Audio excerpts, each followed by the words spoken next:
Bitawan mo ako! Kunin mo na lahat ng pera ko! Huwag mo lang akong saktan! Wala ka nang magagawa. Akin ka.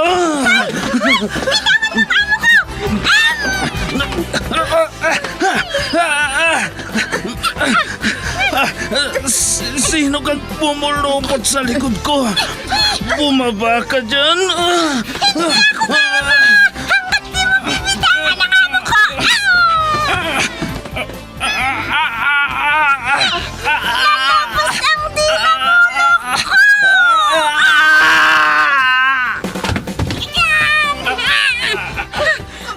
Ayan! Natumba na siya, madam! Salamat, Pepita! Salamat! Super Pipita, ang balikbayan na OFW, survivor mula Iraq, palaban sa hirap at nakahandang magsakripisyo sa ikabubuti ng karamihan, kabilang sa mga naturingang bagong bayani ng bansa. Super Pipita, isang dula na kung saan inyong mapapakinggan ang iba't ibang pakikipagsapalaran ng isang OFW. Super Pipita, mula sa Lovelet Artist and Talent Center Drama Productions, handog sa inyo ng #1 and most trusted radio network in the country, Bombo Radio Philippines. Basta Radio Bombo.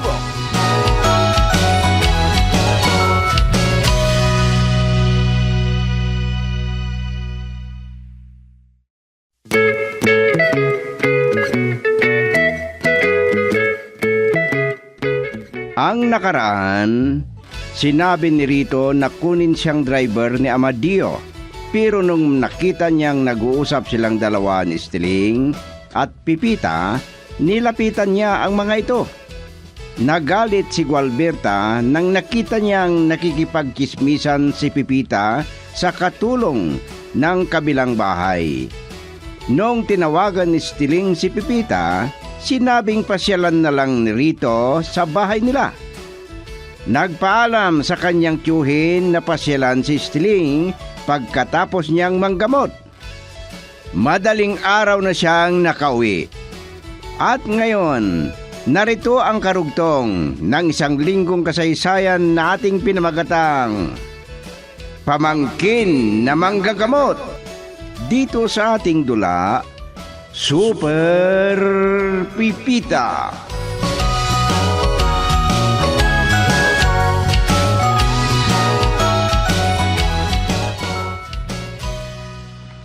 Kung ganon, umatake na naman sila. Kaya kung minsan iniisip ko na kukuha ko ng personal driver ko at bodyguard, mahirap na matambangan. At security guard pa pala. Amadeo, sino kausap mo dyan? Si Compadre Nalaka. Ibig kong sabihin si Compadre Padaka. Si Elyong. Ano? Pinasok din kayo ng magnanakaw noon? Makinig ka. Na-ospital pala si Timbyong dahil sa pagkabigla niya na nakawan daw sila kanilang madaling araw. Ano? Kahit ang sinturon mo, hindi nila iniwan. Wala siguro silang sinturon. Paano kung isang araw, hindi mo sinasadyang makita mo ang magnanakaw? At makita mo ang sinturon mo sa kanya? Ano ba? Ano bang sinasabi mo dyan sa kumpare mo? Walang kabuluhan? Sige bala compadre. Sa ibang araw na lang tayo mag-usap. Oo. Alam mo naman tayo. Negosyo ang pinag-aabalahan. Paano kung hindi tayo magpapayaman? Wah, Ang mahal ng mga bilihin. nakakainis naman ito. Nagpaalam na nga nagkukwento. Ganyan talaga mga magkakaibigan, kumpadre. Oh, ay, akala ko babae ang madaldal. Hoy, tumigil ka na ka! Ah. Lalaki mong tao, chismoso. Huh, kanina ka pa kinakausap, dyan ka na nga. Andiyan ka pala, Gualberta.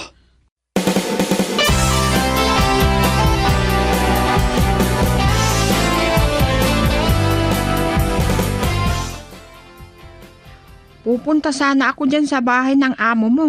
Pero baka pagalitan ka kapag nagpapasok ka ng ibang tao. Ay, totoo yung sinabi mo. Lalo na yung amo kong babae. Mapanghinala yun.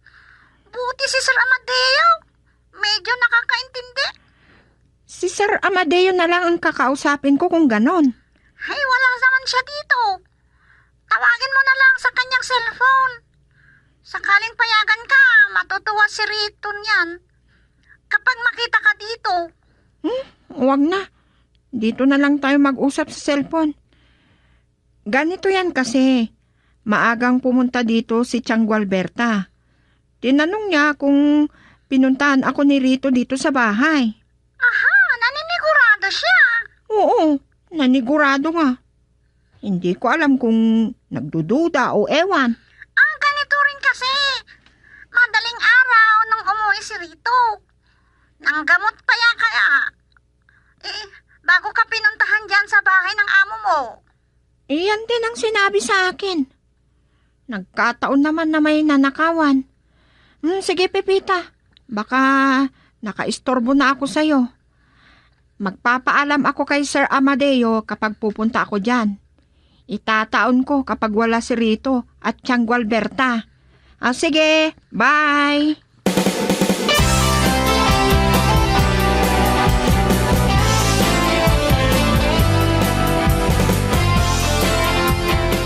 Nakakapagtaka naman si Stiling. Papayagan niya si Rito na papuntahin sa bahay ng amo niya. Pero ayaw niyang madatnan dito. Ano yun?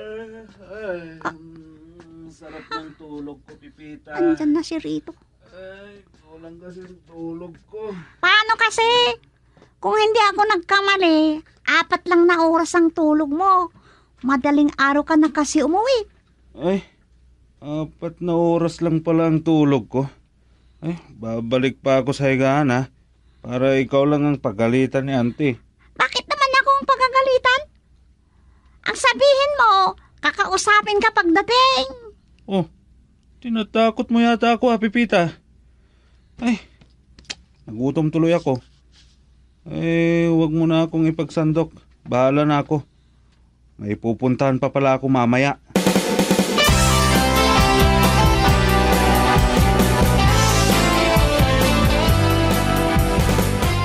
Oh, ikaw pala Rito.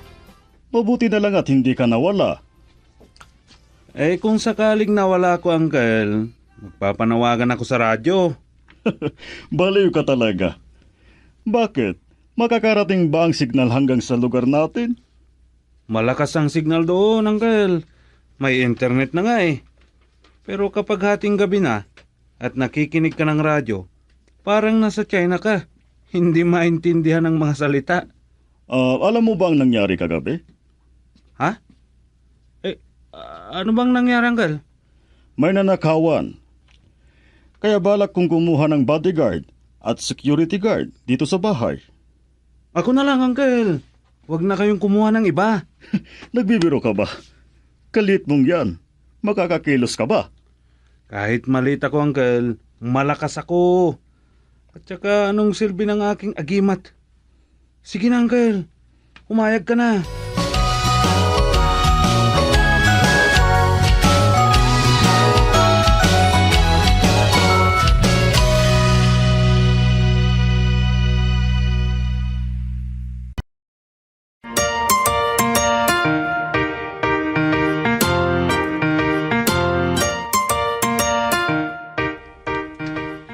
Ang tagal mo namang kumilos, Pipita. Parang binayaran ng bawat kilos mo. Naku, mainit na naman ang ulo ng amo kong babaeng ito. Ano naman kaya ang problema niya? Oh, bakit tahimik ka lang dyan? Nahawa ka na yata kay Rito na nag-oorasyon, Saan pala nagpunta ang kontrabida na yon? Yung Dr. Pulpul na yon, ha? Lumabas, madam. Hindi ko lang po alam kung may nagamot na siya ngayon o wala. Wala naman siyang sinasabi. Nangako siya noon na kapag wala siyang gagamutin, tutulungan ka sa mga gawain dito sa bahay. Wala namang problema sa akin, madam. Kaya ko lahat ng gawain dito kahit wala akong kasama. Kahit pamangkin siya ng asawa ko, kailangang tumulong ang trabaho dito sa bahay. Oh, at yung nanay ni Rito ang pinsan ng asawa ko. Madam, gusto niyong gawan kayo ng Diyos?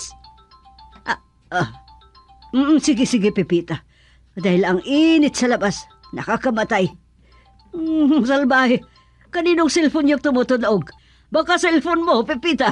Sagutin mo.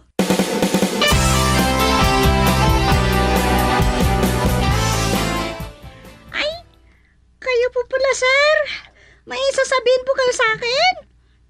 Naku ha, anong karapatan mong ikaw ang tawagan ni Amadeo, ha, Pepita? May sikreto ba kayo ng asawa ko? Po, wala naman po, madam. May sasabihin lang siguro sa akin si sir. Sir, ano po yon? Ha, ano naman kaya ang sasabihin sa'yo, ha? Akin na kaya ang cellphone mo. Ako ang kakausap sa kanya. Hello? Bakit biglang nag-iba ang boses mo? Boses mo tanda na, Pipita. Anong boses matanda ka dyan? Babatukan kita, ah. Huwag mong sabihin hindi mo nakilala ang boses ko, ha, Amadeo. Gualberta, ikaw pala. Huwag kang magtaka dyan. Hindi ako nakikipaglukuhan sa'yo. Hindi ka naman mabiro. Si Pipita nga pala. Andito sa tabi ko. Bakit? Bakit siya ang hinahanap mo samantalang ako naman ang asawa mo, ha? Ano ba ang sasabihin mo sa kanya? Tatanungin ko lang sana kung nakauwi na si Rito dyan. Kasi nanggaling dito sa opisina kanina, pinapunta ko dito para sabihin sa kanya ang plano kong pagkuha ng driver at bodyguard. Talagang gagawin mo ang balak mo. Kung ano-ano ang naiisip mo. Dahil umaarangkada na naman ang magnanakaw. Sa panahon ngayon, kailangang mag-ingat. Mahirap na mapasukan ng magnanakaw. Tignan mo nga si Temyong. Hindi na pinatawad yung sintiron. Kinuha din.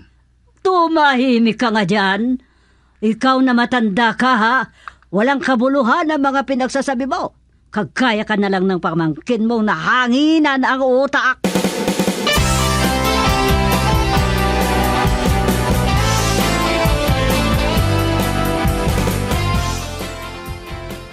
May kantin pala dito sa likod ng bangko.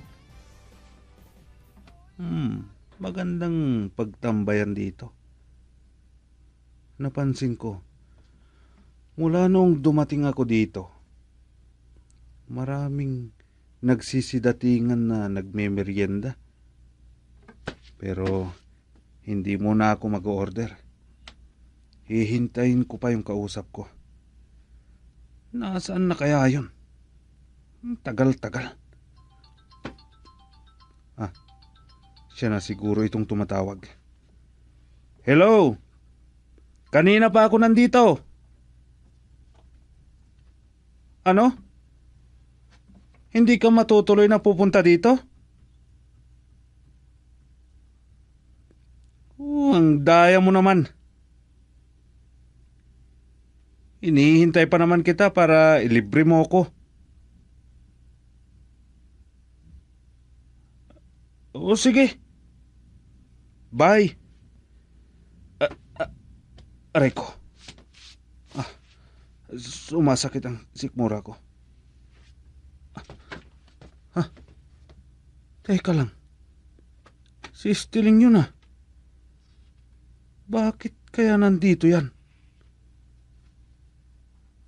O baka kamukha niya lang.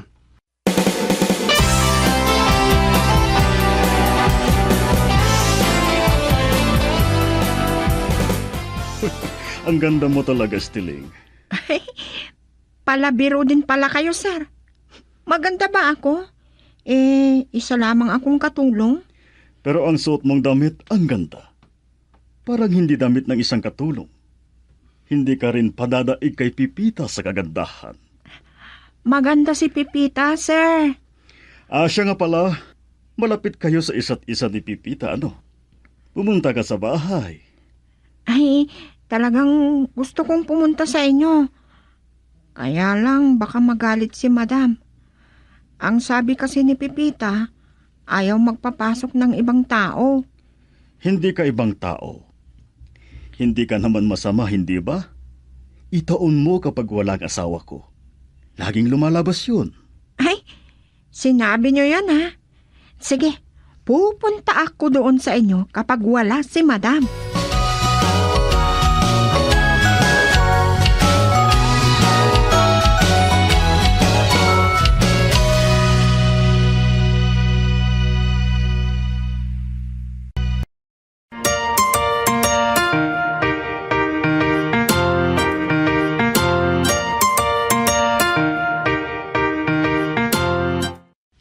Kanina ka pa hinihintay ni Madam?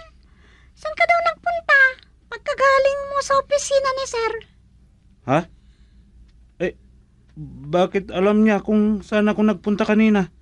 Tumawag kasi sa akin si Sir kanina. Nandito si Madam. Kaya alam niya na nanggaling ka sa opisina ni Sir.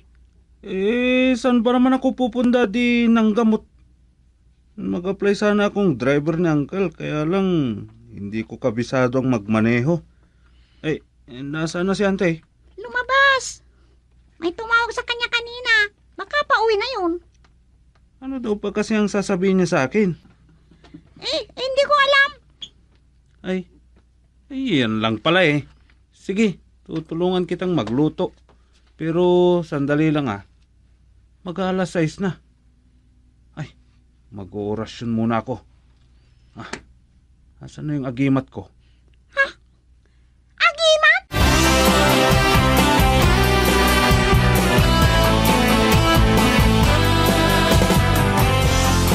Ano bang dinadaldal mo dyan, Gualberta? Kahit mainit ang panahon, mag-enjoy ka lang sa buhay. Magsaya ka. Di bale, malakas ang aircon nitong sasakyan ko. Naiinis nga ako sa'yo, Amadeo. Nagsisisi ako kung bakit nagpasundo pa ako sa'yo doon sa bahay ng kaibigan ko. Ang bagal mong magmaneho. Na-traffic tayo tuloy. Traffic talaga kapag ganitong oras. Bakit ka ba nagmamadaling makauwi? Gusto kong makausap agad si Rito. Makaaalis na naman yun. Ang tawagan mo si Pipita at sabihin niya kay Rito na huwag umalis. Ikaw na lang ang tumawag kaya. Ikaw naman ang nakaisip niyan. Gustong gusto mo namang tawagan si Pipita. Tinatawagan ko lang siya kapag may importante akong sasabihin sa kanya. Ay, traffic talaga. Hindi umuusad ang mga sasakyan. 1 oras na tayo dito. Kainis.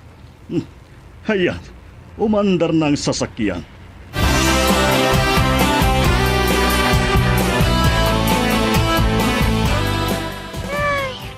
Wala na si Rito. Ang sabi niya sa akin kanina, mag-uorasyon lang. Nakaluto na ako't lahat-lahat. Hindi pa lumalabas sa kanyang kwarto. Dumaan na ako kanina sa tapat ng kwarto at pinakiramdaman pero tahimik naman sa loob. Nakatulog kaya? Nagdadalawang isip ako. Ano kayang ginagawa noon? Marunong kayang magdasal? At totoo kaya na kaya niyang magkamot? Totoo kaya na may agimat siya? Ay, nako. Ano ba to?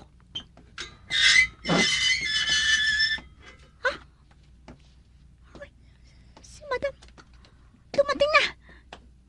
Pipita, nasan si Rito? Madam, nasa kwarto niya. Anong oras siya umuwi? Hindi ba sinabi ko sa iyo? Nasabihin mo sa kanya na tulungan ka dito sa gawaing bahay? Sinabi ko po sa kanya yun, Madam. pumayag naman po. At dahil mag-aalas 6 na kanina, pumasok sa kwarto niya at ang sabi niya, mag-oorasyon daw para sa kanyang agimat. Pero nakatulog na, ganun ba? Ay, nako, walang maasahan sa pamangkin mo, Amadeo. Pero hindi pwedeng hindi ko makausap yon.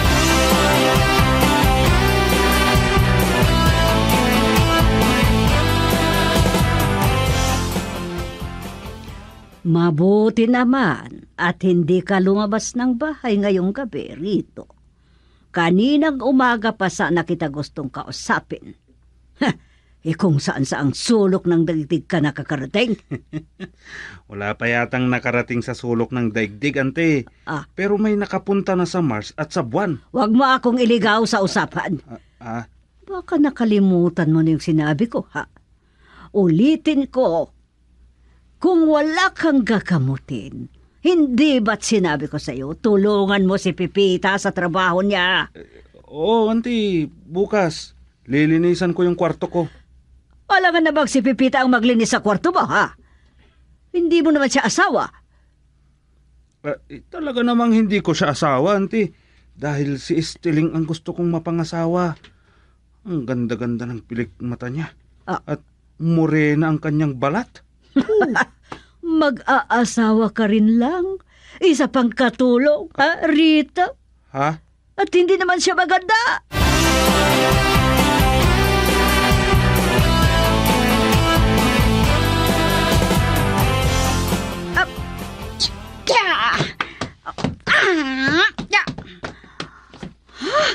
Ano ba to? Mabilis na akong mapagod. Bravo! Si Sir Amadeo? Maganda ang pinagpapawisan, Pipita. Hindi ko akalain na magaling ka pala sa karate. Kunti lang po, sir. Matagal na kitang pinapanood. Ha? Alam mo, kukuha sana ako ng security guard dito sa bahay. Pero naisip ko, wag na lang. Ha? Dahil ikaw ang gagawin kong security guard. Ano po?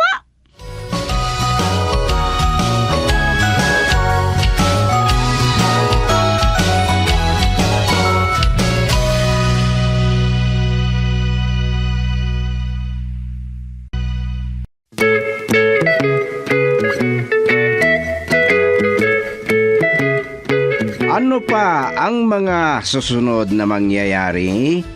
Mga kaibigan, abangan bukas ang susunod na bahagi ng kwento natin sa linggong ito na pinamagatang Pamangkin na Manggagamot.